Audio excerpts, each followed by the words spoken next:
এই সূরাটি কোরআনে কারীমের শেষ পারা অর্থাৎ 30 নম্বর পারায় অবস্থিত। সূরাটা মক্কায় নাজিল হয়েছে, এজন্য সূরাটিকে বলা হয় সূরাতুম মাক্কিয়া। এই সূরার আয়াত সংখ্যা হলো 8। সূরার আয়াত সংখ্যা কত? 8। তাহলে সূরার প্রাথমিক তথ্য আমরা জানলাম। সূরার নাম হলো সূরাতুত। আজকের মাহফিল কি কবরস্থানে হয় না জিন্দাস্থানে হয়? জুড়ে বলেন তো একটু। আমার বাড়ি হচ্ছে সিলেটে। হযরত শাহজালাল রহমতুল্লাহ আলাইহির রুহানি সন্তান। আমাদের পূর্বপুরুষরাও ছিলেন বীর পুরুষ, সাহসী, যেটা বলি সোজা সাপটা বলি, উঁচা গলায় বলি। এজন্য দুর্বল মুসলমান আমরা দেখতে পারি না। আমার পূর্বপুরুষরা তো দুর্বল ছিলেন না বলেই তো হযরত শাহজালাল মুজাদ্দিদ ইয়ামেনি 360 জন আউলিয়া নিয়ে সিলেটে ঢুকে গৌর গোবিন্দকে সিলেট থেকে উৎখাত করে দিয়েছেন। তা আপনারাও তো পীর আউলিয়ার এলাকার মানুষ। এই খুলনার বাগেরহাটে এসেছেন হযরত খান জাহান আলী রহমতুল্লাহি আলাইহি। তা আওয়াজের দশা দেখে মনে হচ্ছে এক একজন মহিলার থেকে অবস্থা আরো খারাপ। হ্যাঁ, 500 কিলোমিটার জার্নি করে আসলাম আমি, আর ক্লান্ত হলেন আপনি। বিষয়টা তো বড় আশ্চর্যজনক। সূরার নাম হলো মহিলার মতো না, পুরুষ মানুষের মতো বলেন। মহিলারা বাড়ি থেকে লজ্জা পাচ্ছে যে কি আওয়াজের দশা। মাইক ভালো আছে, আপনাদের অবস্থা ভালো না। সূরার নাম হলো সূরা, সবাই বলেন, আবার বলেন। এটা কত নাম্বার পারায়? এই সূরার সিরিয়াল নাম্বার কত? 108, 102, 100 কত? নাজিল হয়েছে মক্কায়। সবাই বলেন, নাজিল হয়েছে। আয়াত সংখ্যা 8। কোরআনে কারীমের যে কোনো সূরা বা আয়াতের তাফসীর বুঝতে হলে সেই সূরা বা আয়াত নাজিলের পেছনে যে হিস্ট্রি, ব্যাকগ্রাউন্ড আছে সেটা জানতে হয়, যেটাকে আরবিতে বলা হয় সাবাবুন নুজুল বা শানে নুজুল। এই সূরা নাজিলের পেছনেও চমৎকার একটা ঘটনা আছে। এই সূরা নাজিলের পেছনে সেই চমৎকার ঘটনাটা কি? আল্লাহর রাসূলের সাহাবীদের দুই দল, এক দল আর এক দলের সাথে নিজেদের গৌরব গাথা বর্ণনা করে করে বাদানুবাদে লিপ্ত হয়েছেন। এক দল আর এক দলকে বলেন যে আমাদের বংশে অমুক টাকাওয়ালা, পয়সাওয়ালা, সম্পদশালী ব্যক্তি আছেন। এটা শুনে অন্য দল বলল আমাদের বংশে অমুক নামি দামি নেতা আছেন। এই রকম করে এক দল আরেক দলের সাথে তাদের নিজেদের গৌরব গাথা বর্ণনা করে বাদানুবাদে লিপ্ত হয়ে গেল। বাদানুবাদ করতে করতে, তর্ক করতে করতে এক পর্যায়ে তারা কবরস্থানে পৌঁছালো। কবরস্থানে গিয়ে তাদের পূর্বপুরুষ যারা দুনিয়া থেকে চলে গিয়েছে তাদের কবরের পাশেও তারা তাদের পূর্বপুরুষদের গৌরব গাথা বর্ণনা করে এক দল আরেক দলের সাথে বাদানুবাদে লিপ্ত হয়েছে। একদল বলল এই যে আমাদের বংশে অমুক ছিলেন, তিনি মারা গিয়েছেন, তিনি অমুক এত বড় নেতা ছিলেন। আর একজন বলল আমাদের বংশে এর চাইতে আরো খ্যাতি সম্পন্ন মানুষ ছিলেন। উভয় দল যখন দুনিয়াবি জাগতিক বিষয় নিয়ে, আল্লাহর নবীর সাহাবীদের দুই গ্রুপ যখন দুনিয়াবি বিষয় নিয়ে তারা উভয়ের সাথে বাদানুবাদ করতে করতে কবরস্থানে গিয়েও তাদের পূর্বপুরুষদের বীরত্ব গাথা নিয়ে উভয়ে যখন উভয়ের সাথে বাদানুবাদে লিপ্ত হয়ে গেলেন, আল্লাহ তাআলার কাছে বিষয়টা অপছন্দের হলো। আল্লাহ সঙ্গে সঙ্গে এই সূরা নাজিল করলেন, আল্লাহকুমুত তাকাসুরু হাত্তা যুরতুমুল মাকাবির। প্রাচুর্যের প্রতিযোগিতা তোমাদেরকে মোহাচ্ছন্ন করে রেখেছে। অধিক পাওয়ার আশা, কে কার থেকে বেশি এই দুনিয়াতে অর্জন করবে, কার চাইতে কে বেশি টাকাওয়ালা হবে, কার চাইতে কে বেশি ক্ষমতা পাবে, কার চাইতে কে বেশি খ্যাতি অর্জন করবে, এই রকম দুনিয়ার মোহে মোহাচ্ছন্ন হয়ে হয়ে তোমাদের পরিস্থিতি এমন হয়েছে হাত্তা যুরতুমুল মাকাবির, কবর পর্যন্ত তোমরা এসে পৌঁছে গিয়েছো। আল্লাহ তাআলা এই দুই দলের নিন্দা করে এই সূরা নাজিল করলেন। এই সূরার মূল প্রতিপাদ্য বিষয় হলো আখিরাতের চাইতে দুনিয়ার জীবনকে প্রাধান্য দেওয়া যাবে না। কারণ দুনিয়ার জীবন ক্ষণস্থায়ী আর আখিরাতের জীবন হলো চিরস্থায়ী। এই সূরার বিষয়বস্তু হলো যারা আখিরাতের চাইতে দুনিয়ার জীবনকে প্রাধান্য দিয়ে দুনিয়ার মোহে মোহাবিষ্ট হবে, তাদের অশুভ পরিণতি, তাদের ভয়ঙ্কর পরিণাম কি হবে তা এই সূরার ভেতরে সবিস্তারে যিনি তুলে ধরেছেন। গলার আওয়াজ বড় করে সবাই বলেন তো তিনি কে? আল্লাহ তাআলা শুরু করছেন এভাবে, আমার সাথে তেলাওয়াত করেন, আলহাকুমুত তাকাসুরু হাত্তা যুরতুমুল মাকাবির। প্রাচুর্যের প্রতিযোগিতায় তোমাদেরকে মোহাচ্ছন্ন করে রেখেছি। প্রাচুর্য, ধন সম্পদ, যশ খ্যাতি, ক্ষমতা, এগুলোর জন্য পাগল হতে হতে হতে হতে তোমরা দুনিয়ার মুহে এমন ভাবে পড়ে গিয়েছো, তোমরা আখিরাতকে ভুলে গিয়েছো। আর দুনিয়ার পিছনে পড়ে থাকতে থাকতে থাকতে থাকতে হাত্তা যুরতুমুল মাকাবির, তোমরা কবর পর্যন্ত পৌঁছে যাচ্ছ। ইন্না লিল্লাহি ওয়া ইন্না ইলাইহি রাজিউন। এই দুনিয়াতে যা কিছু আছে সব কিছু আল্লাহ বানিয়েছেন মানুষের জন্য, আর মানুষকে আল্লাহ বানিয়েছেন তার গোলামির জন্য। সুবহানাল্লাহ। কথা বুঝে থাকলে বলেন তো, এই দুনিয়ার সব কিছু আল্লাহ কাদের জন্য বানিয়েছেন? আমাদের জন্য। সূর্যের আলো, বাতাস, পানি, অক্সিজেন, হাইড্রোজেন, এক কথায় যত নিয়ামত আছে সব নিয়ামত আল্লাহ তাআলা সৃষ্টি করেছেন কাদের জন্য? আমাদের জন্য। কিন্তু এগুলো ব্যবহারের অনুমতি আপনাকে দেওয়া হয়েছে। এগুলোর পেছনে ছুটে এগুলাকে আসল মনে করে এগুলোতে ডুবে থাকার জন্য আপনাকে বলা হয় নাই। আপনার বাড়িতে যদি আজকে কোনো মেহমান আসে, তো মেহমান আসলে আপনি তাকে একটা রুম দিবেন, তাকে খাবার দাবার দিবেন, আপ্যায়ন করবেন, আতিথেয়তা দেখাবেন। কিন্তু মেহমান বাড়িতে আপনি গিয়ে যদি মনে করেন যে এই বাড়ির কিছু অংশ আমার আছে, তার এই ঘরের খাট এটা আমার, তার ফ্যান এটা আমার, লাইট এটা আমার, বলেন তো মেহমান বাড়িতে গিয়ে ওই বাড়ির কোনো কিছুর মালিকানা দাবি করার মতো কোনো অধিকার আপনার আছে? জোরে বলেন আছে? নাই।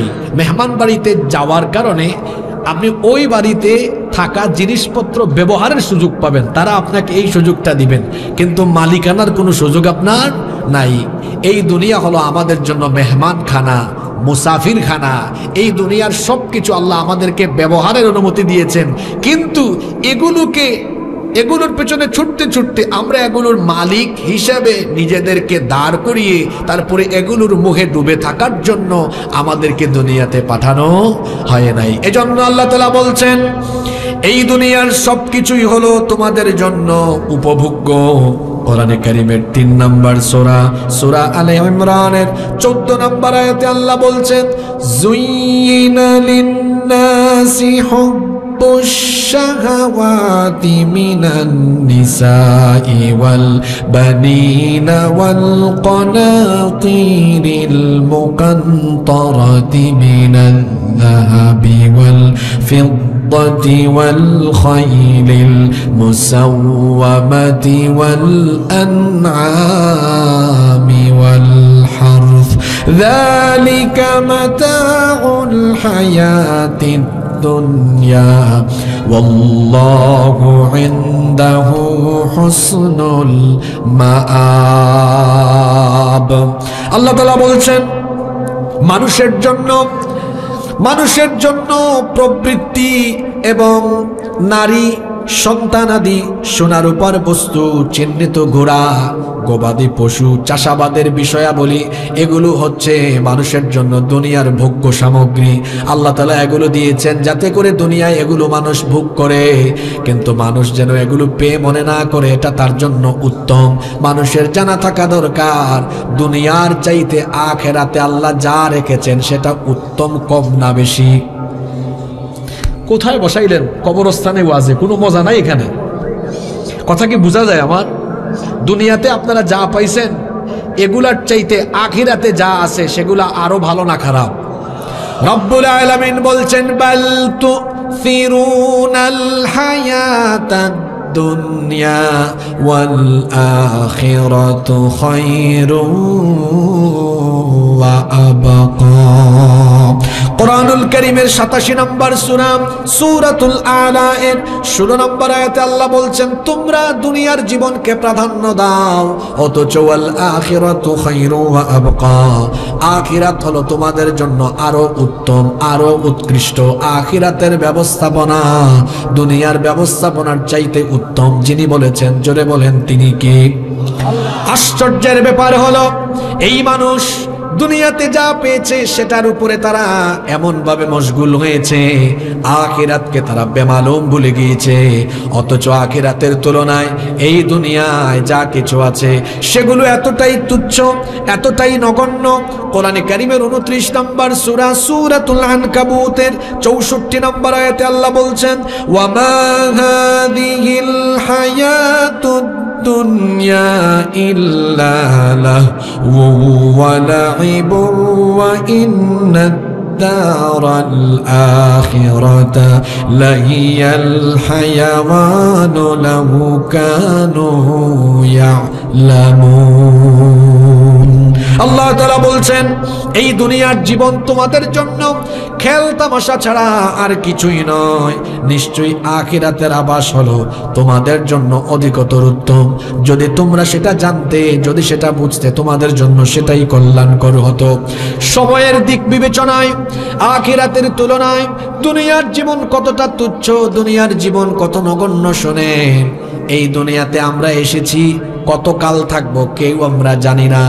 আগামীকাল কেউ যদি বিদেশে যায়, লন্ডন আমেরিকায় যায়, বিমানে টিকিট কাটলে পরে টিকিটের মধ্যে লেখা থাকে কখন তার ফ্লাইট, বিকাল 3টার সময় ফ্লাইট লেখা থাকে। একজন লন্ডনগামী যাত্রী সে তার ফ্লাইটের সময় জানে, সে জানে আগামীকাল বিকেল 3টায় তার ফ্লাইট। দুনিয়াতে আমরা যারা আছি আমরা হলাম পরকাল যাত্রী।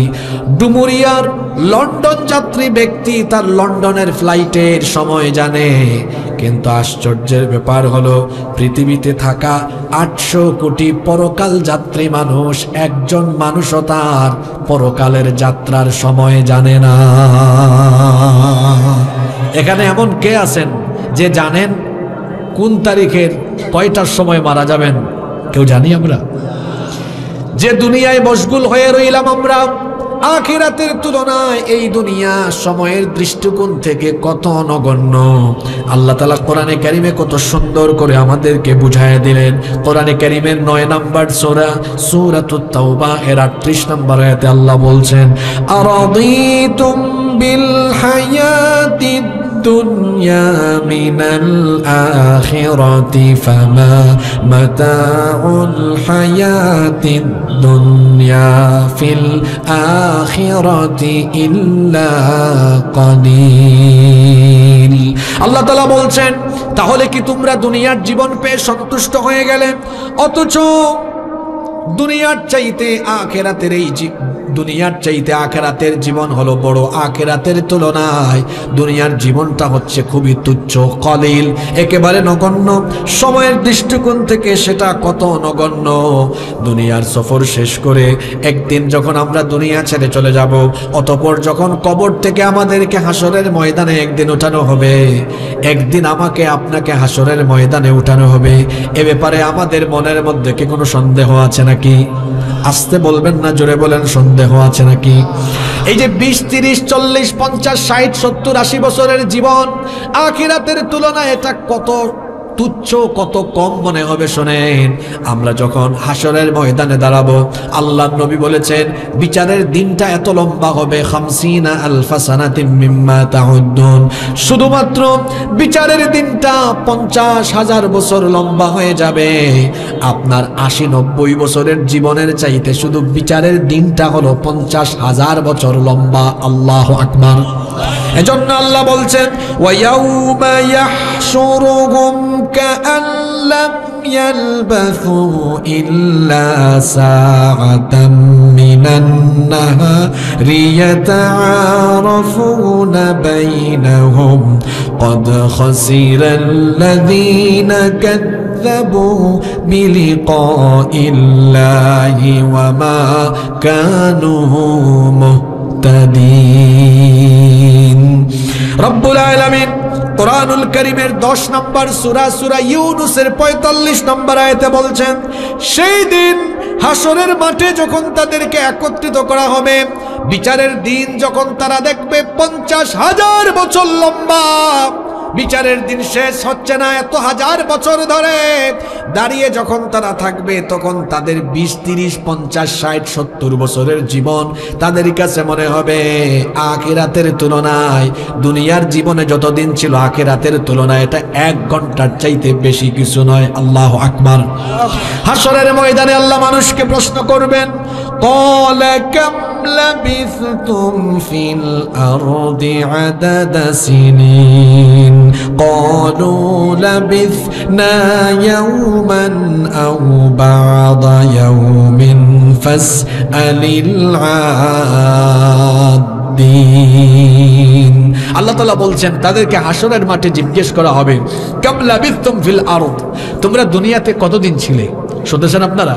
আল্লাহ বলবেন, দুনিয়ায় কতদিন ছিলে? এই যে হাসরের মাঠে দাঁড়িয়ে আছো 50,000 বছর, তখন আমরা কি জবাব দিব? আমরা বলবো লাবিথনা ইয়াওমান আও বা'দা ইয়াওম, মনে হচ্ছে দুনিয়ায় আমরা একদিন বা আধা দিনের মতো হয়তো ছিলাম। আল্লাহু আকবার। আখিরাতের তুলনায় দুনিয়ার জীবন সময়ের পরিমাপগত দিক থেকে নগণ্য।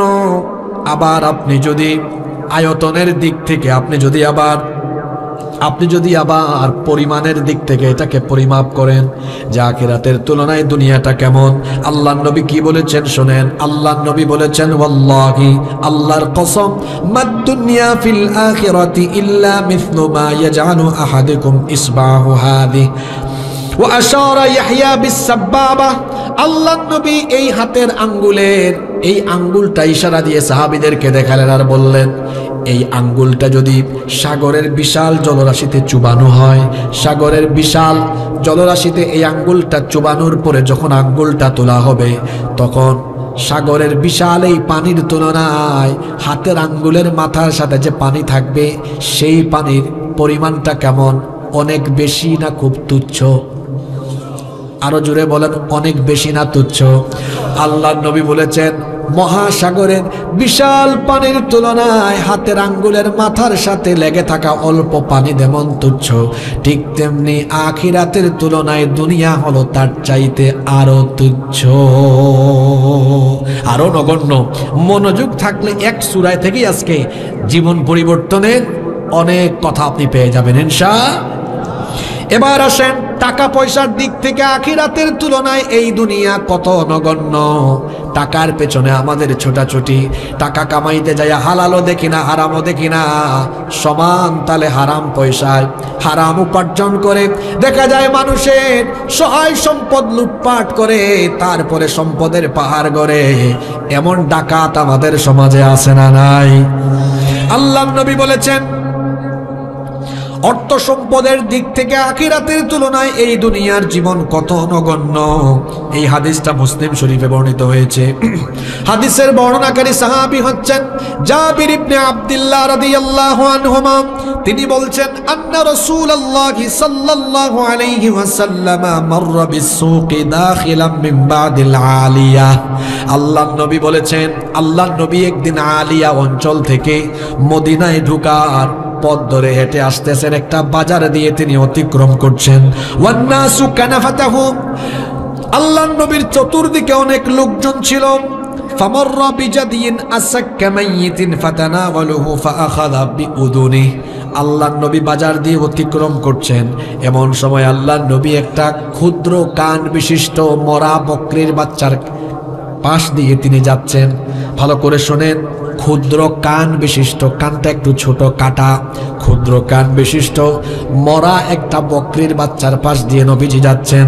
আল্লাহর নবী মৃত ওই বকরির বাচ্চার ক্ষুদ্র কান ধরলেন, ধরে এটা উঁচু করলেন, তারপরে সাহাবীদেরকে বললেন, আইয়ুকুম ইউহিব্বু আন্না হাযা লাহু বিদিরহাম। ও আমার সাহাবীরা, এমন কে আছো যে এই ক্ষুদ্র কান বিশিষ্ট মরা বকরির বাচ্চাকে মাত্র 1 দিরহাম দিয়ে ক্রয় করবে? আমি যদি আপনাদেরকে বলি এই এলাকায় একটা মরা গরু পড়ে আছে, 1 টাকা দিয়ে কেউ এটা কিনবেন নাকি? আরো জোরে বলেন, কিনবেন নাকি? আল্লাহর নবী সাহাবীদেরকে বলতেছেন, একটা ক্ষুদ্র কান বিশিষ্ট মৃত বকরির বাচ্চা। এই যে দেখো সাহাবীরা, তোমরা কি এটা 1 দিরহাম দিয়ে কিনবা নাকি? ফাকালু, সাহাবীরা তখন বললেন, মা নুহিব্বু আন্নাহু লানা বিশাইইন ওয়া মা নাসনাউ বিহি। ওগো আল্লাহর নবী, কেন আমরা 1 দিরহাম খরচ করে এই মৃত বকরির বাচ্চাটা কিনবো? আল্লাহর নবী তখন বললেন, আচ্ছা ঠিক আছে, আতুহিব্বুনা আন্নাহু লাকুম, 1 দিরহামও লাগবে না, বিনা পয়সায় ফ্রি মাগনা কি তোমরা এই বকরির বাচ্চা কেউ নিবে নাকি? সাহাবীরা তখন বললেন, আচ্ছা আমি যদি আপনাদেরকে বলি এখানে যদি মরা গরু থাকে, এটা কি বিনা পয়সায় এই গরু কেউ নিবেন নাকি? আল্লাহর রাসূল সাহাবীদেরকে বললেন, বিনা পয়সায় এই মরা বকরির বাচ্চা কেউ নিবে নাকি? সাহাবীরা তখন বলল, ওয়াল্লাহি, আল্লাহর কসম, লাউ কানা হাইয়ান, যদি এটা মৃত না হয়ে জীবিত হতো, কানা আইবান ফি, আমরা এটা নিতাম না, কারণ এটার মধ্যে দোষ আছে, কান একটু ছোট, লি আন্নাহু আসাক ফাকাইফা ওয়া হুয়া মাইয়িত। ওগো আল্লাহর নবী, জীবিত থাকলেই তো আমরা এটা টাকা দিয়ে কিনতাম না, তো এখন মরে গেছে, এটা কোন দুঃখে আমরা কিনবো? আল্লাহর নবী বললেন, তোমাদেরকে কেনার জন্য আমি কথাটা বলি নাই, আমি তোমাদেরকে একটা জিনিস বোঝানোর জন্য প্রশ্নটা করেছি। নবীজি সাহাবীদেরকে তখন বললেন, ফাওয়াল্লাহি লাদ-দুনিয়া আহওয়ানু আলাল্লাহি মিন হাদা আলাইকুম। আমার সাহাবীরা, তোমরা যেমন ক্ষুদ্র কান বিশিষ্ট মরা একটা বকরির বাচ্চাকে 1 দিরহামও না, একেবারে বিনা পয়সায় কিনতে চাইলে না, শোনো, তোমাদের কাছে যেভাবে একটা মরা বকরির বাচ্চা অতি তুচ্ছ, অতি নগণ্য, ঠিক তেমনি ভাবে আমার আল্লাহর কাছে আখিরাতের তুলনায় এই দুনিয়া হলো আরো তুচ্ছ, আরো নগণ্য। এবার আসেন আয়তনের দিক থেকে আখিরাতের তুলনায় দুনিয়ার জীবন কত নগণ্য। আল্লাহর নবী বলেছেন, মাউদিউ সাউতিন ফিল জান্নাতি খায়রুম মিনাদ দুনিয়া ওয়া মা ফিহা। আল্লাহর নবী বলেছেন, জান্নাতের 1 চাবুক পরিমাণ জায়গা দুনিয়া এবং দুনিয়াতে যা আছে সবকিছুর তুলনায় জান্নাতের 1 চাবুক পরিমাণ জায়গা আরো উত্তম। সুবহানাল্লাহ পড়বেন না আপনারা? এরপরে আসেন, আল্লাহ তাআলা কোরআনে কারিমেও বলেছেন, সব দৃষ্টিকোণ থেকেই আখিরাতের তুলনায় এই দুনিয়া হলো নগণ্য, অথচ এই দুনিয়ার মোহে পড়ে, দুনিয়ার প্রাচুর্য, বৈষয়িক উপাদানের পিছনে পড়ে মানুষ আখিরাতকে বেমালুম ভুলে গিয়েছে। এজন্য আল্লাহ বলছেন, আল্লাহকুমুত তাকাসুরু হাত্তা যুরতুমুল মাকাবির। প্রাচুর্যের প্রতিযোগিতা তোমাদেরকে মহাচ্ছন্ন করে রেখেছে। তোমাদের পরিস্থিতি হলো এমন, তোমাদের কাছে যা আছে, যত পায় তত আরো চায়, যত পায় তত আরো চায়। কারো যদি এই ভান্ডার পাড়ায় একটা বাড়ি থাকে, মন ভরে না। যদি ডুমুরিয়া উপজেলা পরিষদে একটা বাড়ি হইতো, ডুমুরিয়া উপজেলা পরিষদে বাড়ি হওয়ার পর আর মন ভরে না। যদি খুলনা শহরে হইতো, খুলনা শহরে যখন হইল, কয় এখন যদি ঢাকায় হইতো, ঢাকায় হওয়ার পরও মন ভরে না, কয় এখন যদি বিদেশে সেকেন্ড হোম হিসাবে, হ্যাঁ, বেগম পাড়ায়, কানাডায়, কানাডার বেগম পাড়ায়, আমেরিকার নিউ ইয়র্কে বাড়ি হইতো। তার চাহিদার কোনো শেষ নাই, যত পায় তত আরো চায়। একটা সাইকেল আছে, সাইকেল, রাস্তাঘাটে যখন মোটর সাইকেল দেখা, কয় যদি একটা মোটর সাইকেল হইতো, যখন একটা মোটর সাইকেল হয় তার চেয়ে আরো দামি মোটর সাইকেল, যদি সে 180 এরকম কোনো মোটর সাইকেল চালায়, তো বলে আহারে যদি একটা পালসার বা ডিসকভার হইতো। পালসার বা ডিসকভার যখন হইল, কয় যদি এখন একটা এফজেড হইতো। এভাবে দেখা যায় মানুষের অবস্থা হলো এমন, সে যত পায় তত আরো। হইছে ইউনিয়ন পরিষদের মেম্বার, কয় আমার নেক্সট টার্গেট চেয়ারম্যান হওয়া। চেয়ারম্যান হইলে কয় এখন যদি আরো বড় কিছু হওয়া যায়, পৌরসভার কাউন্সিলর, উপজেলার ভাইস চেয়ারম্যান কিংবা উপজেলা পরিষদের চেয়ারম্যান। মানে সে যত পেয়েছে মন ভরে না, আরো পেতে চায়। এজন্য আল্লাহর নবী বলেছেন, লাউ কানা লি ইবনি আদম ওয়াদিয়ান মিন মাল, আদম সন্তানকে যদি 2টা উপত্যকা ভরা সম্পদের পরিমাণ মালিক বানানো হয়, যদি আদম সন্তান দুই উপত্যকাবর্তী সম্পদের মালিক হয়ে যায়, লাবতাগা ওয়াদিয়ান সালিসা, এরপরেও তৃতীয় আরেকটা উপত্যকা ভরা সম্পদের মালিক হতে চাইবে। আল্লাহর নবী বলেছেন, ওয়ালা ইয়ামলাউ জাওফা ইবনি আদম ইল্লা তুরাব, আদম সন্তানের পেট 3.5 হাত মাটি ছাড়া আর কিছু দিয়ে ভরবে না। 3.5 হাত মাটি ছাড়া আর কোনো কিছু দিয়ে আদম সন্তানের পেট ভরবে। আপনাদের মনোযোগ আছে না চলে গেছে? দেখেন না, যত পায় তত আরো চায়। আহারে, খ্যাতির পেছনে ছুটতে ছুটতে, সম্পদের পেছনে ছুটতে ছুটতে, ক্ষমতার পেছনে ছুটতে ছুটতে তার জীবন শেষ হয়ে গিয়েছে, বয়স শেষ। হাত্তা জুরতুমুল মাকাবির, এভাবেই কবর পর্যন্ত পৌঁছে গিয়েছে। কবর তো বহু দূরে, এই দুনিয়ার পেছনে ছুটতে ছুটতে বহু মানুষ এমন আছে দুনিয়াও হারিয়ে ফেলেছে। এরকম আছে কি নাই? জোরে বলে, এরকম আছে না নাই? এই যে আমাদের যত সম্পদ আছে, আপনি দুনিয়ায় যত সম্পদের মালিকই হন না কেন, বলেন তো কোনো সম্পদ নিয়ে আপনি কি কবর পর্যন্ত যেতে পারবেন? কবর পর্যন্ত যাওয়া তো দূরের কথা, আপনারা চোখের সামনে দেখেছেন যারা দুনিয়ার পেছনে ছুটতে ছুটতে হালাল হারাম বাস বিচার করে না, জনগণের সম্পদ চেটে পুটে খেয়ে লুটপাট করে যারা সম্পদের পাহাড় তৈরি করেছে, জুলাই আগস্টে আপনারা দেখেছেন সেই চোরের দল অবৈধ পন্থায় সম্পদ যা অর্জন করেছিল তা ফেলে রেখে জামাতের সাথে দেশ থেকে চোরের মতো পালিয়ে চলে গিয়েছে। কবর তো বহু দূরে, এই দুনিয়াতেই তো তার দুনিয়াবি মোহ এটার ভেতরে পড়ে থাকতে থাকতে সে দুনিয়াতেই লাঞ্ছিত হয়েছে, দুনিয়াতেই লাঞ্ছিত। অত কবর পর্যন্ত গেলে আর তার পরিস্থিতি আরো খারাপ হওয়ার সম্ভাবনা আছে না নাই? আল্লাহ তাআলা এর জন্য বলছেন, আল্লাহকুমুত তাকাসুর, প্রাচুর্যের প্রতিযোগিতায় তোমরা মোহাবিষ্ট হয়ে গিয়েছো, হাত্তা যুরতুমুল মাকাবির, এমনি করে তোমরা কবর পর্যন্ত পৌঁছে যাচ্ছ। এই কবর হলো এমন জায়গা যা আমাদের সবার সামনে আছে। এই কবরের মধ্যে মানুষ যখন মারা যায়, মারা যাওয়ার পরেই কবর পর্যন্ত প্রত্যেকটি মানুষের সাথে 3টা জিনিস যায়। জোরে বলেন, কয়টা জিনিস? কবর হলো আমাদের আসল বাড়ি, কবর হলো আমাদের আসল বাড়ি। এই যে ভান্ডারপাড়ায় আপনার বাড়ি আছে, এটা আপনার আসল বাড়ি নয়, কবরস্থান হলো আপনার আসল বাড়ি। কারণ আপনার এই বাড়িতে আগে আপনার বাবা দাদা অনেকেই বসবাস করেছে। আজকে বাড়ির জায়গায় আছে, কিন্তু বাড়িওয়ালা নাই, বাড়িওয়ালা বাড়ি ছেড়ে কবর পর্যন্ত চলে গিয়েছে।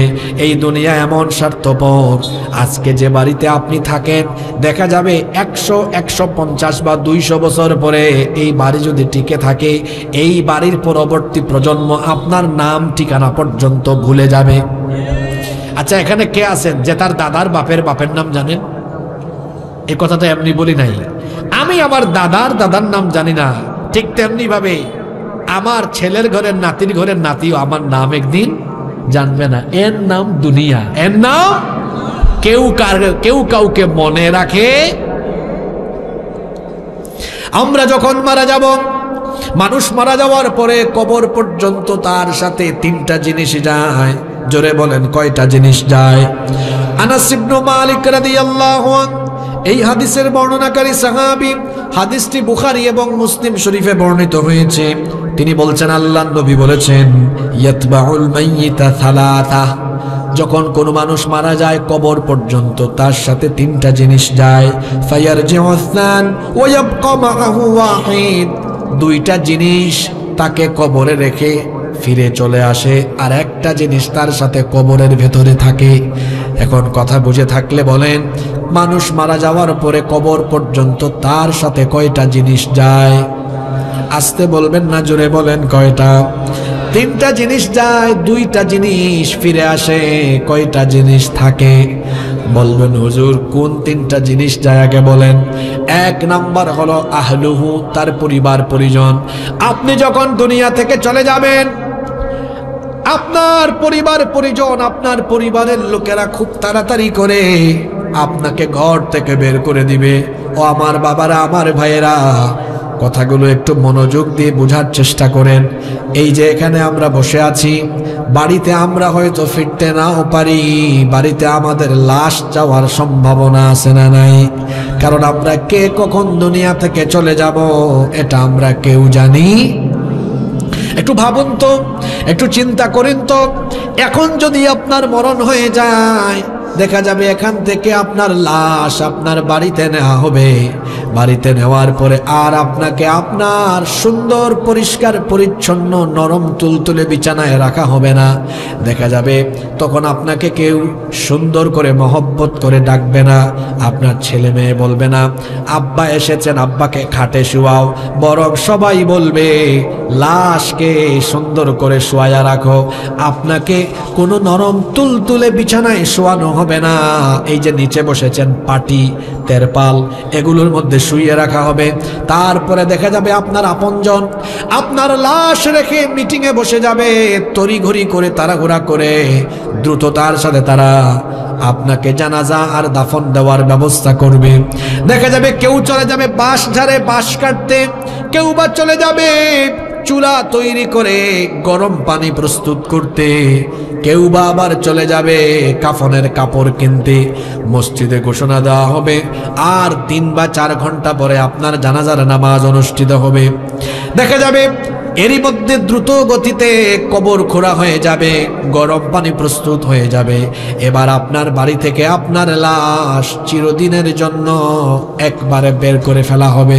তারপরে আপনার এই মৃতদেহখানাকে গরম পানি দিয়ে গোসল দেওয়া হবে। গোসলের পরে আপনার শরীর থেকে চিরদিনের জন্য কাপড় চোপড় খুলে ফেলা হবে। সাদা কাফন দিয়ে আপনার দেহখানাকে মুড়িয়ে দেহখানাকে পেঁচিয়ে খাটিয়ার উপর রাখা হবে।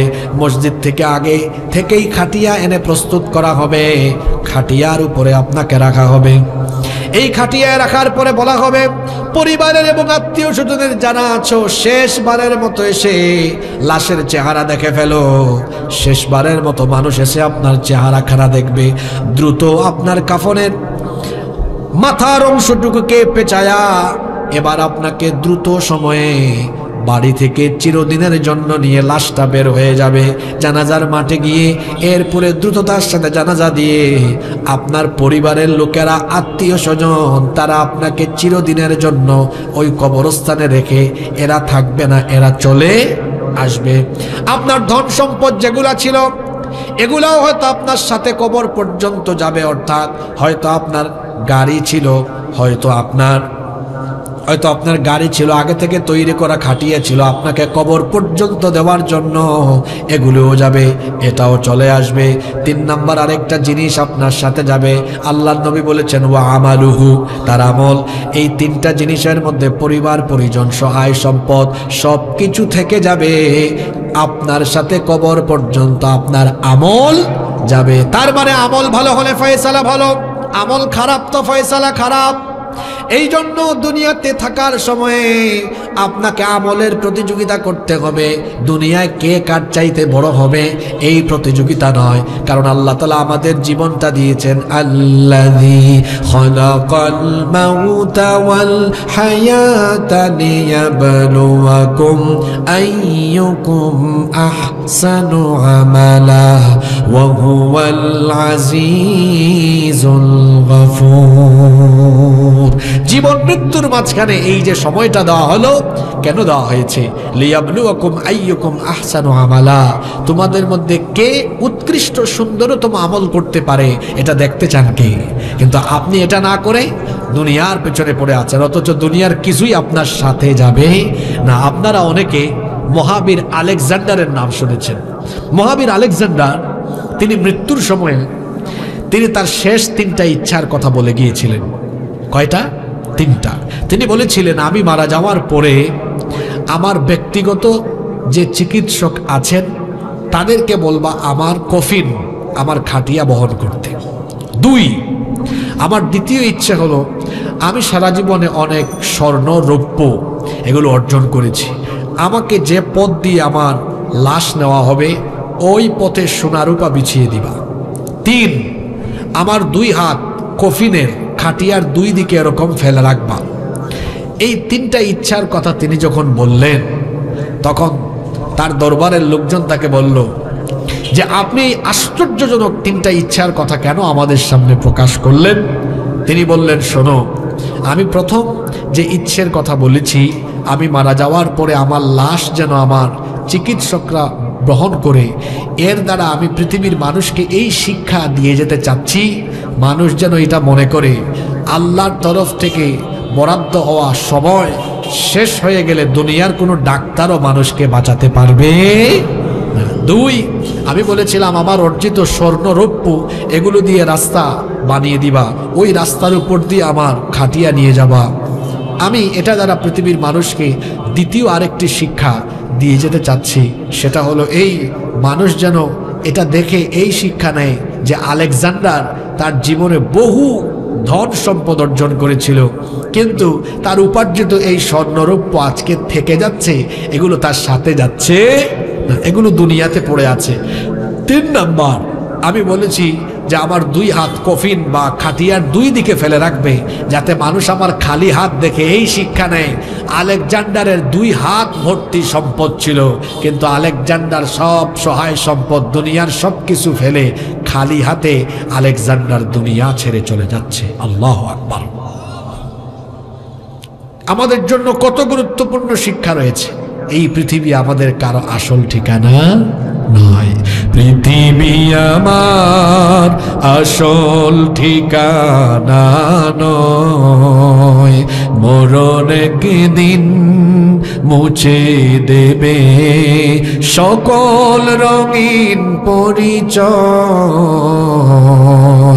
পৃথিবী আমার আসল ঠিকানা নয়, মিছে মানুষের বন্ধন, মিছে মায়া স্নেহ প্রীতি ক্রন্দন, মিছে অভিনয় নাটকের মঞ্চে, মিছে জয়ার পরাজয়, পৃথিবী আমার আসল ঠিকানা নয়, মরণ একদিন মুছে দেবে সকল রঙিন পরিচয়, পৃথিবী আমার আসল ঠিকানা নয়। এই পৃথিবীতে কেউ থাকে নাই, আমরাও থাকবো না, মৃত্যু আমাদের পিছনে, কবর আমাদের সামনে। এই দুনিয়ার মুখে আমরা এতই পাগল হয়ে আছি, আহারে বয়স তো কম হলো না, চলে যাচ্ছে সময়, যে সময় চলে যাচ্ছে তার জীবনে কোনোদিন ফিরে আসবে না। অর্থ সম্পদের, সহায় সম্পদের পাহাড় গড়তে গড়তে জীবন চলে গেল, একটা বাড়ি বানাতে বানাতে আপনার জীবনের 30, 35, 40 বছর সময় চলে যাচ্ছে। অনেক সময় এমন হয় দুনিয়ার কাজ করতে গিয়ে আখিরাতের কাজ হয় না, আমরা আখিরাতের চেয়ে দুনিয়ার কাজকে প্রাধান্য দেই।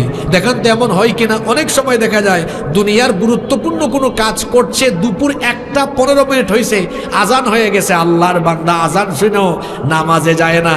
তাকে কি দুনিয়ার কাজে মত্ত থাকার জন্য বলা হয়েছে, না আখিরাতের কাজে মত্ত থাকতে বলা হয়েছে?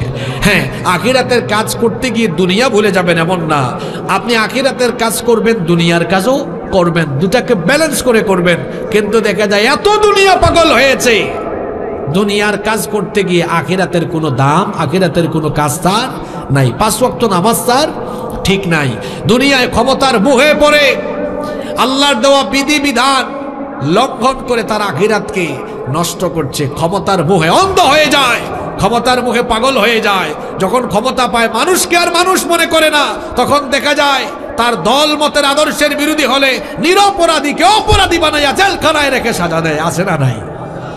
ক্ষমতার বড়াই করবেন না, কারণ ক্ষমতায় বসান যিনি, জুতার বাড়ি খাওয়াইয়া ক্ষমতা থেকে নামাতে পারেনও তিনি। দেখেন না, আমার দেশে এক রাবেয়া বসুরি ছিলেন, খুব ক্ষমতার অহংকার করতেন, খুব ক্ষমতার অহংকার করতেন। 41 সাল পর্যন্ত স্বপ্ন দেখেছেন, 24 জুলাইয়েই ছাত্র জনতার ধাওয়া খাইয়া দেশ ছাড়তে হয়েছে।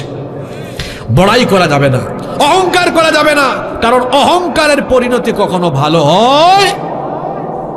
এই দুনিয়া সব কিছু আল্লাহ দিয়েছেন আপনার ব্যবহারের জন্য, কিন্তু এগুলোর পিছনে পড়ে থাকার জন্য নয়। কিন্তু মানুষ এগুলোকে বড় মনে করে এগুলোর পেছনে ছুটতে ছুটতে ছুটতে ছুটতে আরো গুরুত্বপূর্ণ বিষয় আখিরাতকে ভুলে গিয়েছে। এজন্য আল্লাহ বলছেন আল্লাকুমুত তাকাসুর হাত্তা যুরতুমুল মাকাবির। প্রাচুর্যের প্রতিযোগিতা তোমাদেরকে মোহাচ্ছন্ন করে রেখেছে। কার থেকে কে বেশি অর্জন করবে, দুনিয়ায় কে কার থেকে কোন দিক দিয়ে এগিয়ে যাবে, এই প্রতিযোগিতায় মত্ত হয়ে হয়ে তোমরা এই প্রতিযোগিতার মুহে পড়ে হাত্তা যুরতুমুল মাকাবির, কবর পর্যন্ত তোমরা পৌঁছে যাচ্ছ। এরপরে আল্লাহ তাআলা বলছেন কাল্লা সাউফা তা'লামুনা সুম্মা কাল্লা সাউফা তা'লামুন। কাল্লা, নেভার এভার, কখনো নয়। সাউফা তা'লামুন, শীঘ্রই তোমরা জানতে পারবে তোমরা যে কাজ করেছিলে দুনিয়ায় এটা তোমাদের মারাত্মক ভুল ছিল। সুম্মা কাল্লা সাউফা তা'লামুন, আল্লাহ তাকিদ দিয়ে দ্বিতীয়বার একই কথা আবার বলছেন, অতঃপর কখনো নয়, শীঘ্রই তোমরা জানতে পারবে দুনিয়ার মোহে পড়া এটা তোমাদের জন্য কত মারাত্মক ভুল ছিল। শীঘ্রই তোমরা জানবে এর ভয়াবহ পরিণতি কি হতে পারে। তখন তোমরা বুঝবে দুনিয়ার পেছনে পড়ে থাকা, দুনিয়ার বৈষয়িক উপাদান এবং দুনিয়াবি সমস্ত বিষয়ে প্রাচুর্যে মত্ত থাকা এটা তোমাদের মারাত্মক ভুল ছিল। শীঘ্রই তোমরা এটা বুঝতে পারবে দুনিয়ায় কার থেকে কে বেশি সম্পদশালী হবে, কার থেকে কে বেশি ক্ষমতাসীন হবে। এটার উপরে মানুষের সফলতা নির্ভর করে না, বরং সফলতা হলো আল্লাহ বলছেন ফামান যুহজিহা আনিন নারি ওয়া উদখিলাল জান্নাতা ফাকাদ ফাজ।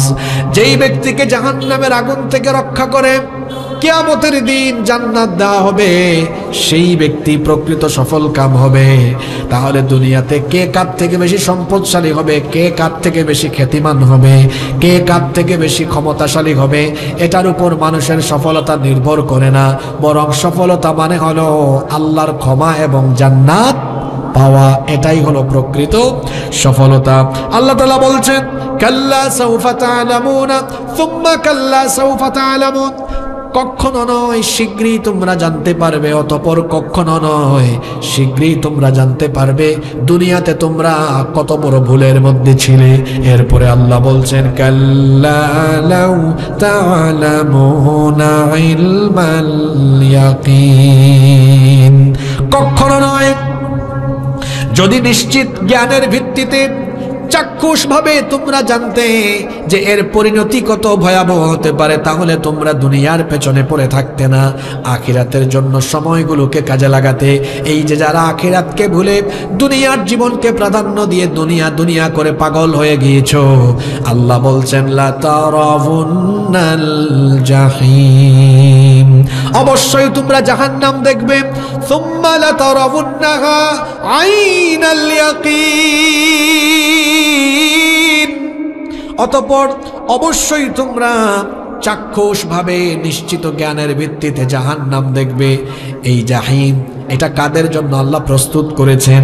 কোরআনে কারীমের ৭৯ নম্বর সূরা, সূরা নাজিয়াতের ৩৭ নম্বর আয়াত থেকে আল্লাহ তাআলা বলছেন ফাআম্মা মান তাগা ওয়া আথারাল হায়াতাদ দুনিয়া ফাইন্নাল জাহিমা হিয়াল মাওয়া।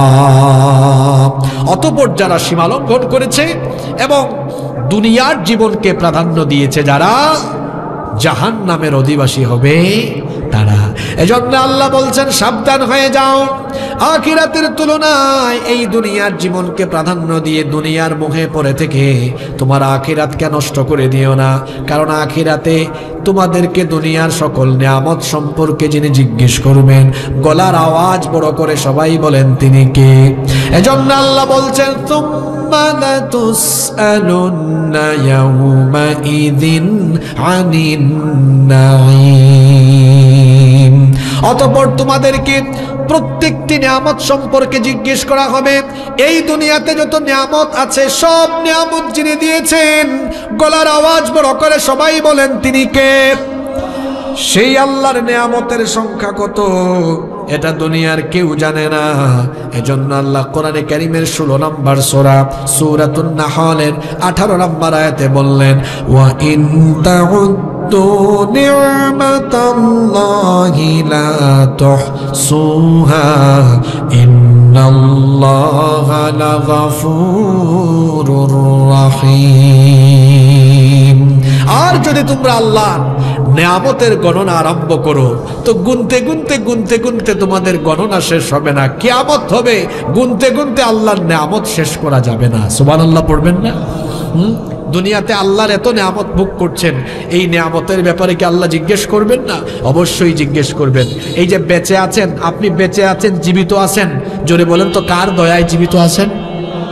আরো জোরে বলেন কার দয়ায়? এই যে অক্সিজেন দিচ্ছেন না, অক্সিজেন, অক্সিজেনের নেয়ামত, এই অক্সিজেনের নেয়ামত দিয়েছেন কে? এই যে নিঃশ্বাসটা নিলাম, গ্রহণ করলাম, ছাড়লাম, আমরা প্রতি মিনিটে কতবার নিঃশ্বাস নেই হিসাব করেন? হিসাব তো করেন না। এই যে নিঃশ্বাস গ্রহণের সময় অক্সিজেন গ্রহণ করছি আমরা। আজকের চিকিৎসা বিজ্ঞান বলছে একজন সুস্থ স্বাভাবিক মানুষ প্রতিদিন বেঁচে থাকার জন্য 500 থেকে 600 লিটার অক্সিজেন গ্রহণ করে। আল্লাহু আকবার। আমি যদি 500 লিটারও ধরি, কত লিটার? 500 লিটার। আপনাদের জানা আছে কিনা আমি জানি না। 500 লিটার অক্সিজেনের বর্তমান বাজার মূল্য হলো 5 লক্ষ টাকারও বেশি। আমি যদি 5 লক্ষ টাকাও ধরি, তাহলে প্রতিদিন আপনি বেঁচে থাকার জন্য অক্সিজেন গ্রহণ করেন কত লক্ষ টাকার? শোনা যায়, শোনা যায়, কথাগুলো শোনা যায়। প্রতিদিন অক্সিজেন নেন কত লক্ষ টাকার? 5 লক্ষ টাকার। আপনার পরিবারের সদস্য কি আপনি একা? তাইলে পরিবারের অন্যান্য সদস্যদের জন্য, আপনি সহ সবার জন্য যদি অক্সিজেন ডেইলি কিনা লাগতো, ডুমুরিয়ার মানুষের টাকা আছে কিন্তু আমার বাপদাদার এত পয়সা নাই, আমি 2-3 দিনও আমার পরিবারের সদস্য নিয়ে বাঁচতে পারবো না। তো একদিনে 5 লক্ষ যদি হয়, তাহলে মাসে তো হলো 30 দিন। হ্যাঁ, 30 গুণ 5 লক্ষ সমান হলো 150 লক্ষ, মানে 1.5 কোটি টাকা। এটা কয়জনের? কথা বলেন না কেন, কয়জন? আপনি পরিবারে একা না আরো আছে? অন্যান্য বাদ দেন, নিজের জান বাঁচান, চাচা আপন জান বাঁচা। তাহলে একজনের জন্য বেঁচে থাকতে হলে মাসে লাগে 1.5 কোটি টাকার অক্সিজেন। বছরে কত? 18 কোটি টাকা। বছরে কত? এটা কুরআন শরীফের হিসাব না, আপনাদের চিকিৎসা বিজ্ঞানীদের হিসাব। মাসে হলো 1.5 কোটি আর বছরে হলো 18 কোটি। যার বয়স যত বছর হিসাব করে দেখেন তো, এখন পর্যন্ত, আজ পর্যন্ত কত মিলিয়ন, বিলিয়ন, ট্রিলিয়ন ডলারের অক্সিজেন আপনি গ্রহণ করেছেন আল্লাহর দরবারে। এজন্য কোনো ফি, কোনো টাকা পে করতে হয়েছে? জোরে বলেন, কোনো টাকা দিতে হয়েছে? একদম ফ্রি ফ্রি এই অক্সিজেনের নেয়ামত দিয়ে আপনাকে যিনি বাঁচিয়ে রেখেছেন, জোরে বলতে হবে তিনি কে? অক্সিজেনের নিয়ামত নিয়ে যে বেঁচে আছেন, আল্লাহ কি আপনাকে জিজ্ঞেস করবেন না, হে বান্দা আমার অক্সিজেন নিয়ে বেঁচে ছিলি, আমার দেওয়া অক্সিজেন গ্রহণ করে তুই গান শুনলি, আমার দেওয়া অক্সিজেন নিয়ে তুই আমার দিনের সাথে বিরোধিতা করলি, আমার দেওয়া অক্সিজেন গ্রহণ করে শয়তানের গোলামি করলি, এখন জবাব দে, আমার নিয়ামত খাইয়া, আমার নিয়ামত ভোগ করে আমার সাথে নাফরমানি করলে কেন? কারণ সুম্মা লা তুসআলুন্না ইয়াউমাইদিন আনিন নাঈম। সব নিয়ামত সম্পর্কে জিজ্ঞেস করবেন কে?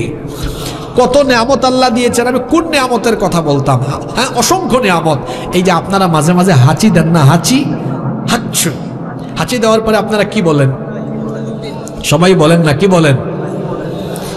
আমরা বিপদে পড়লে বলি ইন্না লিল্লাহ, আশ্চর্যজনক কিছু শুনলে বলি সুবহানাল্লাহ, আর ভালো কিছু হলে বা ভালো কিছু হোক অথবা ভালো সময়ে আমরা বলি আলহামদুলিল্লাহ। তার মানে হাঁচি দিয়ে আলহামদুলিল্লাহ যে বলি, নিশ্চয়ই এর মধ্যে ভালো কিছু আছে, আছে না? আছে। সেটা কি? দেখেন, পৃথিবীর প্রথম মানুষ আদম আলাইহিস সালামকে আল্লাহ তার নিজের কুদরতি হাত দিয়ে বানিয়েছেন। সুবহানাল্লাহ পড়েন। এরপরে আল্লাহ তার দেহের ভেতরে রূহ যখন ঢুকায় দিয়েছেন, তখন রূহ ঢুকানোর সাথে সাথে তিনি কি দিয়েছেন? হাঁচি দিয়েছেন। তখন তিনিও বলেছিলেন আলহামদুলিল্লাহ। এই আলহামদুলিল্লাহ হাঁচি দিলে আমরা কেন পড়ি? আজকের বিজ্ঞানীরা হাজার হাজার বছর পরে এটা তারা গবেষণা করে খুব সুন্দর তথ্য দিয়েছেন। আলহামদুলিল্লাহ কেন পড়ি আপনি বুঝতে পারবেন। আমরা যে পরিবেশে বাস করি, আপনারা বলেন তো, এই পরিবেশে ধুলা বালু জীবাণু আছে না নাই? তো যে ধুলাবালু জীবাণু আছে এর পরিমাণ কম না বেশি? অনেক বেশি।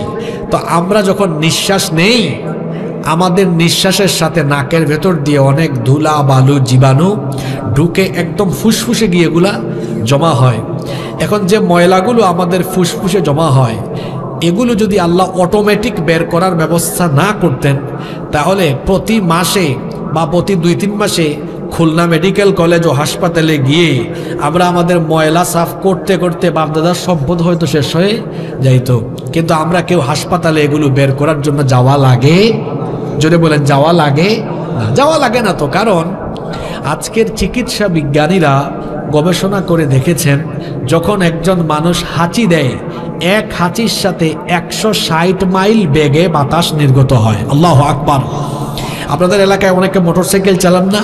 রাস্তাঘাট যদি একদম ভালো হয়, রাস্তাঘাট একদম যদি ভালো থাকে, তাহলে রাস্তাঘাট যদি একদম ভালো থাকে, গতি কত উঠাইতে পারবেন? সর্বোচ্চ 70-80, তাই না? 70-80। আমাকে লিখছে কমিটির পক্ষ থেকে, হুজুর লোকজন চলে যাচ্ছে, একটু গরম করে দেন। আপনার লোকজন শোনে না মাইকের আওয়াজ ঠিক মতো? হেরা যে বসতেই তো বেশি। জিজ্ঞেস করেন, আপনারা মন ভরে শুনতে পারছেন? আপনি আওয়াজ শুনে বুঝেন। আমরা তো ডেইলি মাহফিলে কথা বলি, আমার নিজের কাছেই খারাপ লাগতেছে। যেখানে প্রতিদিন আমরা কথা বললে সামনে শুধু আওয়াজ আর আওয়াজ শোনা যায়। মানুষ সামনে থেকে কথা বলে কখন জানেন? যখন সে মন ভরে শুনে তখন জবাব দেয়। আমার নিজের কাছেই খারাপ লাগতেছে, মনে হচ্ছে একতরফা বলতেছি। মানুষ গরম ওয়াজ শুনতে আসে না। জিজ্ঞেস করেন, যেদিন ওয়াজ হয় এর পরের দিন কিন্তু কোন বক্তা কি বলে গেছে এগুলা মানুষ জাস্টিফাই করে। আরে চিল্লাইয়া চিল্লাইয়া কিছুক্ষণ ওই দলের বিরুদ্ধে বলবেন, পরের দিন মানুষ বলে হুজুর আসছে সব রাজনীতি করে চলে গেছে। আমরা তো একটা সূরা ধরেছি, সূরার নাম কি? সূরা তাকাসুর। এই সূরার তাফসীরের বাইরে গিয়েছি আমরা? হ্যাঁ, যারা শুনছে, শোনার সুযোগ পাইছে, ওরা ঠিকই বলবে হুজুর একটা সূরা ধরছিল, এই সূরাটা শেষ করে গিয়েছে। কি সুন্দর কথা চলতেছে যে সুম্মা লা তুসআলুন্না ইয়াউমা ইদিন আনিন নাই। আপনি হাঁচির নেয়ামতের কথা শুনেন। এখানে মাদ্রাসার হুজুররা আছেন, উস্তাদরা, আপনারা পড়ান না হাদিস শরীফে? হাঁচি আল্লাহর নেয়ামত, হাঁচি আল্লাহর তরফ থেকে আসে। আর হাই কার তরফ থেকে? শয়তানের তরফ থেকে আছে। হাঁচিকে নেয়ামত বলা হয়েছে কেন?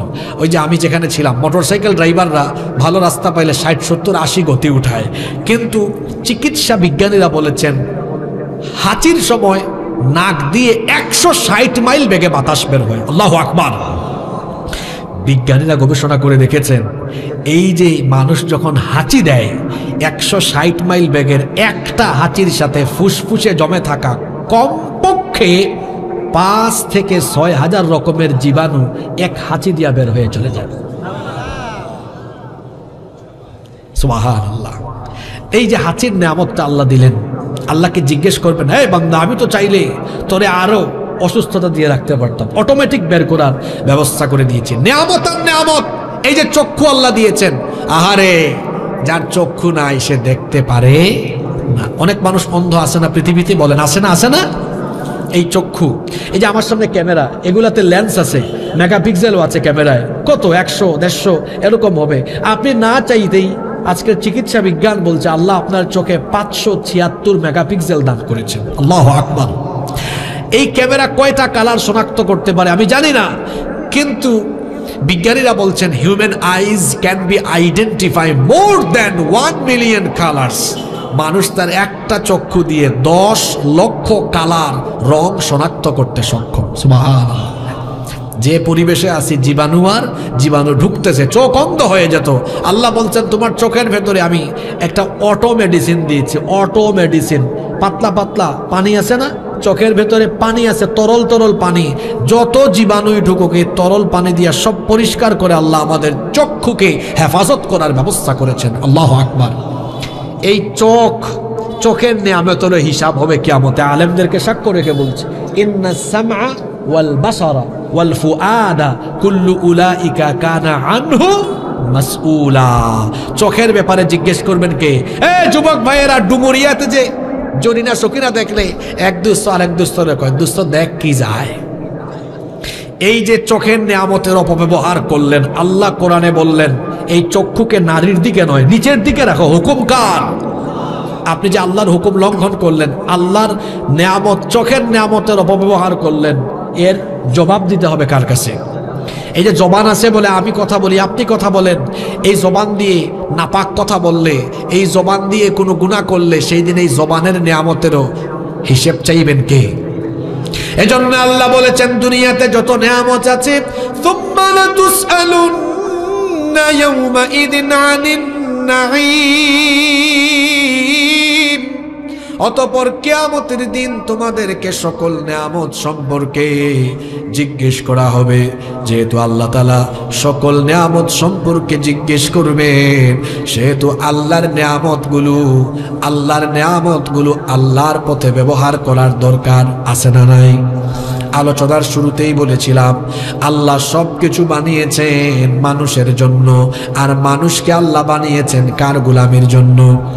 আসতে বলবেন না, জোরে বলেন, কার গোলামের জন্য? তাহলে আমরা এই দুনিয়াতে দুনিয়ার পিছু পিছু ঘুরব, নাকি আমরা আখিরাতমুখী জীবন গঠন করব? আখিরাতমুখী জীবন গঠন করার শিক্ষা হলো সূরা তাকাসুরের শিক্ষা।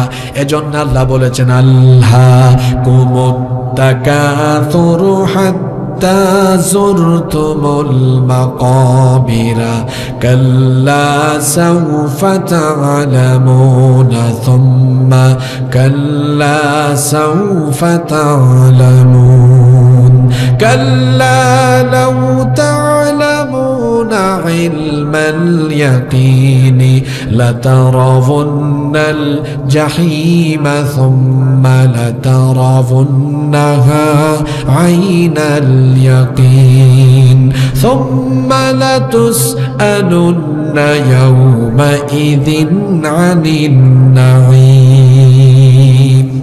প্রাচুর্যের প্রতিযোগিতা তোমাদেরকে মোহের মধ্যে ফেলে রেখেছে। এই মোহে থাকতে থাকতে তোমরা কবর পর্যন্ত পৌঁছে গেলে কাল্লা সাউফা তা'লামুন, কখনো নয়। যদি তোমরা জানতে বুঝতে, সুম্মা কাল্লা সাউফা তা'লামুন, অতঃপর কখনো নয় যদি তোমরা জানতে বুঝতে এর পরিণাম কত ভয়াবহ হবে, তাহলে তোমরা এভাবে আখিরাতকে ভুলে দুনিয়ার পিছে লেগে থাকতে না। এরপরে আল্লাহ বলছেন, কাল্লা লাউ তা'লামুনা ইলমাল ইয়াকিন, কখনো নয় যদি চাক্ষুষ জ্ঞানের ভিত্তিতে তোমরা এটা জানতে, এমনটা করতে না। লাতারাউন্নাল জাহিম, শোনো, যারা এভাবে আখিরাতকে বলে দুনিয়াবি কাজে ব্যস্ত হয়ে আখিরাতের কাজ করো না, দেখা যায় দুনিয়ার কাজ করতে করতে আখিরাতের কাজ, নামাজটাও ঠিক মতো পড়ে না, এমন মানুষ আছে না নাই? জোরে বলেন, আছে না নাই? নামাজের টাইমে নামাজ নাই, দুনিয়ার কাজে ব্যস্ত। আমরা নামাজে গেলে খুশি হন কে? জোরে বলেন, কে? আর নামাজে না গেলে খুশি হয় কে? ভালোই বলছেন। এখন বলেন তো, আপনারা 5 ওয়াক্ত নামাজের টাইমে শয়তানকে খুশি করবেন না আল্লাহকে খুশি করবেন? যারা বললেন না তারা কি শয়তান থেকে খেলাফত নিছেন নাকি? 5 ওয়াক্ত নামাজে গেলে খুশি হন কে? না গেলে খুশি হয় কে? তাহলে আমরা খুশি করব কাকে? আল্লাহকে খুশি করতে হলে আমরা নামাজ ছাড়বো না আদায় করব? জোরে বলেন, ছাড়বো না আদায় করব? তাহলে আজকের এই মাহফিলে কি আমরা এই ওয়াদাটুকু করতে পারি যে আমরা কোনোদিন আর নামাজ ছাড়বো না, মৃত্যুর আগ পর্যন্ত আমরা 5 ওয়াক্ত নামাজ মসজিদে এসে জামাতের সাথে আদায় করব? কারা কারা রাজি আছেন? 2টা হাত আল্লাহরে দেখান তো। মাশাআল্লাহ, মাশাআল্লাহ। আল্লাহ সবার হাত কবুল করেন, বলেন আমিন। আল্লাহ বলছেন, লাতারাউন্নাল জাহিম, এভাবে যদি তোমরা আখিরাত ভুলে যাও অবশ্যই জাহান্নাম দেখবে। সুম্মা লাতারাউন্নাহা আইনাল ইয়াকিন, ইয়াকিনের ভিত্তিতে চাক্ষুষ ভাবে তোমরা এই জাহান্নাম দেখবে। আর সেই দিন এমন এক দিন হবে, সুম্মা লাতুসআলুন্না ইয়াওমাইযিন আনিন নাঈম, তোমাদেরকে প্রত্যেকটি নিয়ামতের ব্যাপারে যিনি জিজ্ঞাসিত করবেন, জোরে বলেন তো তিনি কে? তাহলে আমাদেরকে আল্লাহ যে নিয়ামত দিয়েছেন, এই নিয়ামত সম্পর্কে আল্লাহ যেহেতু জিজ্ঞেস করবেন, ওই যে হাদিসে এসেছে 5টা প্রশ্নের জবাব না দিয়ে কেউ এক কদম নড়তে পারবে না। আন উমরিহি ফিমা আফনাহু, আল্লাহ বলবেন তোমার জীবন যে দিলাম, জীবন কোথায় কেমনে কাটিয়েছো বলো। ওয়া আন শাবাবিহি ফিমা আবলাহু, যৌবনকাল কিভাবে কাটিয়েছো।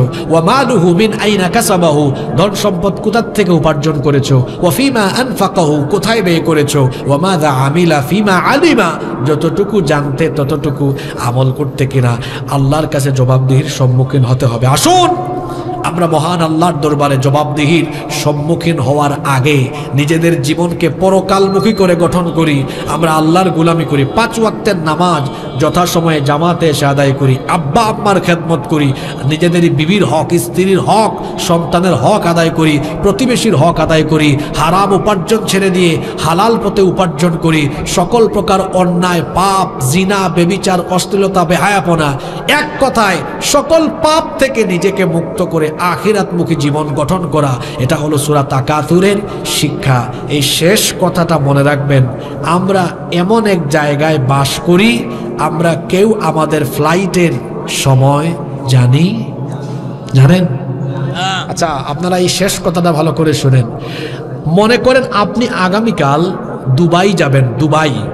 তো যশোর এয়ারপোর্ট থেকে সরাসরি ফ্লাইট মনে হয় নাই, না নাই, আপনি ঢাকায় যাবেন, ওখান থেকে যাবেন। আচ্ছা, তো কালকে যদি কারো ফ্লাইট হয় দুবাই যাবে বিকেলে, আপনারা বলেন তো আজকে সে বসে থাকবে না লাগেজ গুছাইয়া প্রস্তুতি নেবে? জোরে বলেন, প্রস্তুতি নিবে। তাহলে দেখেন আপনারা, আগামীকাল একজন ব্যক্তি দুবাই যাবে, সে আজকে প্রস্তুতি নিয়েছে, সে জানে কালকে যাবে। আমার দুঃখ লাগে কোন জায়গায় জানেন? এই মানুষগুলো কেউ জানে না সে কখন মরবে। দুবাই যাবে, তার ফ্লাইটের টাইম জেনে লাগেজ গোছাইয়া প্রস্তুতি নেয়, আর সে জানেও না 5 সেকেন্ড পরে মরতে পারে, তাও তার আখিরাতের কোনো প্রস্তুতি নাই। ইন্না লিল্লাহি ওয়া ইন্না ইলাইহি। কথা কি বলছি বুঝতে পারছেন? কালকে দুবাই যাবে, বিকাল 3টায় ফ্লাইট জেনে আজকে লাগেজ গোছাইয়া সব প্রস্তুতি নিয়েছে। ও ভাই, আপনি তো আগামী 1 মিনিট পরে মারা যেতে পারেন, আমিও মারা যেতে পারি। প্রশ্ন হলো, দুবাই যাওয়ার আগের রাতে যদি এত প্রস্তুতি থাকে, মরবেন কখন জানেন না? আজকে রাত জীবনের শেষ রাত হতে পারে। নিজের বিবেককে প্রশ্ন করেন তো, আজকেই যদি আল্লাহর কাছে চলে যাই, কি প্রস্তুতি নিয়েছিলাম আমি? এমনকি এশার নামাজ কাজা কইরা অনেক কুতুব এখানে ওয়াজ শুনতে বসছে। কারণ আমার দেশে বহু মানুষ আছে, হেরা নামাজ যেদিকে যায় যাক, ওয়াজ ঠিক রাখো, হাসিয়েন না ভাই, এরকম হয় না? হয়।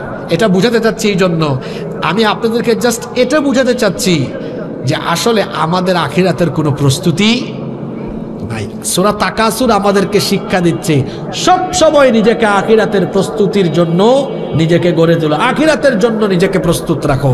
কারণ আমাদের জীবন এমন, এর নাই কোনো ওয়ারেন্টি, নাই কোনো গ্যারেন্টি, কিছুই নাই।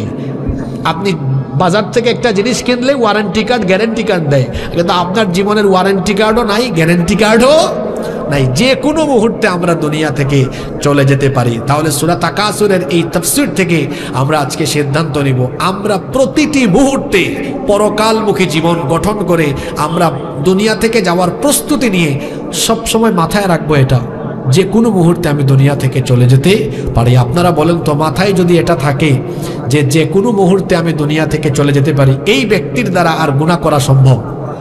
আপনারা বলেন, কারো মাথায় যদি এটা থাকে যে কোনো মুহূর্তে আমার দুনিয়া থেকে চলে যাওয়া সময় চলে আসতে পারে, যে কোনো মুহূর্তে আমি চলে যেতে পারি, এটা মাথায় থাকলে গুনাহ করা সম্ভব? ওর কাছে ঘুষের টাকা নিয়ে আসবে, বলবে ভাই আমারে ঘুষ দিস না, কারণ আমি 1 মিনিট পরেও দুনিয়া থেকে চলে যাইতে পারি।